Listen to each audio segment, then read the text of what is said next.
Hello guys! Hello, this is for Cancer. Cancer, welcome dito sa ating channel, Kapalaran 888. Welcome. Okay.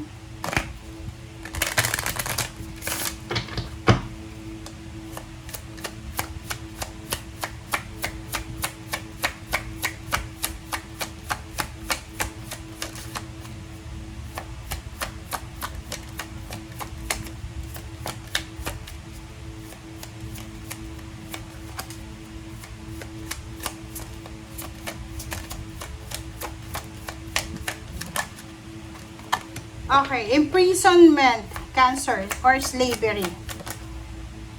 Farm. Alright. Cancer. Nako.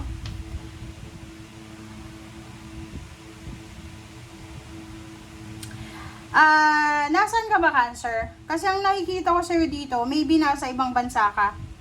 It's either nasa Europa ka, New Zealand, Canada.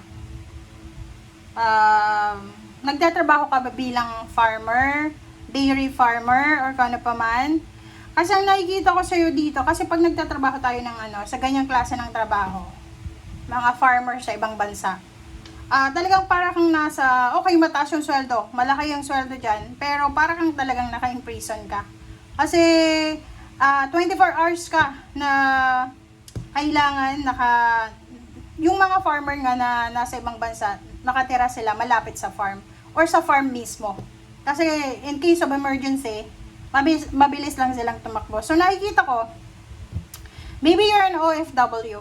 OFW ka ba, Cancer? Kasi parang nakikita ko sa'yo, kung OFW ka, na nagtatrabaho ka sa farm, pwedeng pakiramdam mo, gusto mo nang umalis. Maghanap ng trabaho talaga na yung same ng salary mo, pero hindi yung sobra-sobrang pagod ka or sobra-sobrang naubos yung lakas mo. Okay? Yung iba naman sa inyo dito, kung mayroon kang pinaglalaban na lupa, farmland, Cancer. Kung mayroon kang pinaglalaban na lupa, farmland, from your ancestors or from someone, nakikita ko sa'yo dito na posibleng may pakukulong mo kung sino man itong ikukulong or pwedeng ikaw. Okay? So, sinasabi ng bara sa'yo na this week ay kailangan nating maging aware. Okay? Maging aware ka, Cancer, sa mga actions, ganyan, ganito, pag-isipang mabuti. Okay? Huwag magpadalos-dalos.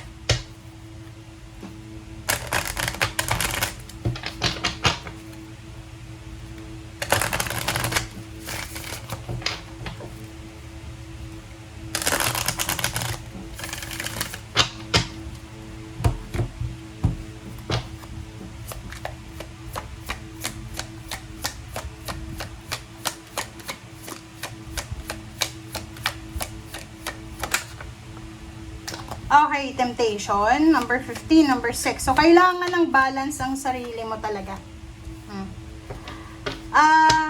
Are you married or are you in a relationship? Or may trabaho ka, may kontrata ka? Okay? Kung may kontrata kayo, like sa business or business contract or even sa trabaho, company, na pwede kayong makasuhan ng breach of contract kung bigla-bigla ka lang na aalis dyan, lilipat sa ibang company. Parang ganon.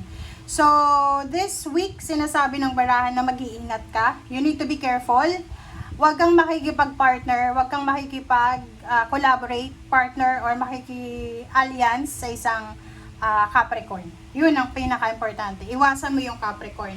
Another is, if you are married, in a relationship ka, umiwas ka sa tukso ng third party. Kasi pwedeng matukso ka na magkaroon ng third party or magkaroon ng relationship outside the marriage or outside your relationship.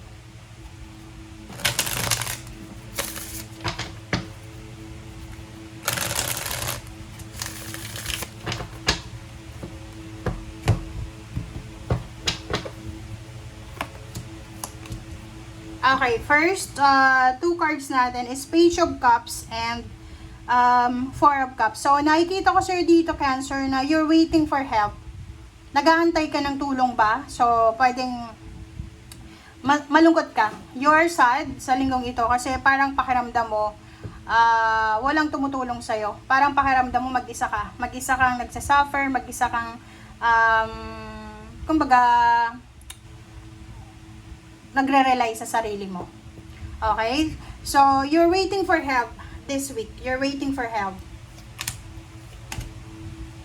Sinasabi ng baraha mo sa'yo dito, Cancer, na para sa future, halimbawa lang, kung masyado kang nag-iisip sa, or na-stress para sa kung anong mangyari sa future mo, sinasabi ng baraha, huwag kang masyadong ma-stress, okay? Huwag kang masyadong ma-stress para sa future mo. Kasi yung future mo, marami kang choices and options na pwedeng pagpilian sa future. Okay? Lalo na tungkol sa pamilya. Kung halimbawa na nag-aalala ka, if you're worried about your kids, about your family, kung senior citizen ka na ngayon, or medyo may edad ka na, natatakot ka na, baka ano kaya mangyari sa mga kamag-anak mo, sa apo mo, ganyan, sa pamangkin mo. Sabi ng baraha sa'yo dito, huwag kang mag-alala about your family. Magiging maayos sila sa future. Financially, magiging maayos yung finances mo pagdating ng araw. Alright, next is commune with the dead, let go. Nakikita ko sa'yo dito na siguro this week yon. This week ay may mga gugunutain kayo na death anniversary, birthday ng mga yumaon yung kamag-anak. And sabi ng baraha sa'yo dito, let go. Okay? Siguro hindi mo pa nalalet go kung sino man itong namatay na. So ngayon, sinasabi ng baraha sa'yo na this time, this week, oras na para i-let go mo. Okay? Kasi pag hindi nyo nilet go, yung mga mahal nyo sa buhay, parang lang sila, hindi sila matatahimik. Okay? Protection and reverse na transformation. So sabi ng baraha sa'yo dito, huwag kang matakot, Cancer. Huwag kang matakot na baguhin ang lahat ng gusto mong baguhin sa buhay mo. Kasi you are protected. You are protected, you are guided ng mga mahal mo sa buhay na nasa spiritual world na siguro sa buhay mo ngayon, dito sa mundong ibabaw, parang pakiramdam mo, alone ka. Nagsa-self-pity ka, ganyan. But in reality, may mga mahal ka sa buhay na nasa spiritual world na nakaantabay pa rin sa'yo. Okay. Sabi ng baraha sa'yo dito, okay lang na mag-isa ka. Okay lang na sarili mo lang yung pwedeng asahan mo. Okay lang yan.